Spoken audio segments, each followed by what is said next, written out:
রোহিঙ্গা স্থান হয়, কিন্তু আমি তো এই দেশের একটা নাগরিক না।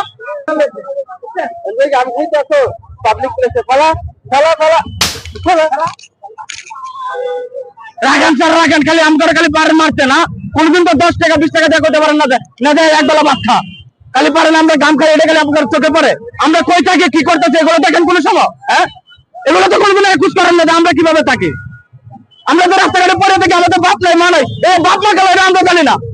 আসেন খালি আপনারা বড় লোক আসেন, খালি আমাদের উপর জুলুম করতে আসেন না। আমরা খালি আমাদের গাম খাইতে খাইতে এগুলো আমাদের দোষ হয়ে যায়। এই দেশের রোহিঙ্গা স্থান হয়, কিন্তু আমি তো এই দেশের একটা নাগরিক না। এইখানে আমার জন্মস্থান, আমার বাপ মা গেল সেটা আমি না জানতে পারি। জন্ম তো আমার এখানে হয়েছে, আমার জন্ম তো এখানে, তো আমি গাম খাইলাম না আমি গাম। জন্ম তো আমার এখানে, কিন্তু আমার বাসস্থান কোথায়? আমি যে দেশের নাগরিক, আমার যে 5টা মূল্য কোথায় এগুলা? আমার খাদ্য কোথায়, বাস্ত কোথায়, আমার শিক্ষা ব্যবস্থা কোথায়, চিকিৎসা কোথায়? আমরা খালি গাম খাই, এটা গেলে আপনার চোখে পড়ে। আপনাদের টাকা থাকে, অর্থ সম্পদ আছে, তাই বলে সবসময় গরিবের উপর জুলুম করবেন না। গরিব বললে আমরা মানুষ, আমাদেরও বাপ মা আছে, পিতৃ পরিচয় আছে, বাপ মার পরিচয় আছে, কিন্তু আমরা এটা জানি না। আমরা যারা চোখে আছে খালি আপনারা নিচু চোখে আমরা দেখেন।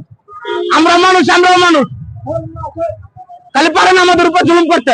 একবেলা তো নিয়ে কোনোদিন খাওয়াইবেন না, একবেলা খাওয়াইবেন, আসেন খালি মারতে, জান এখান থেকে।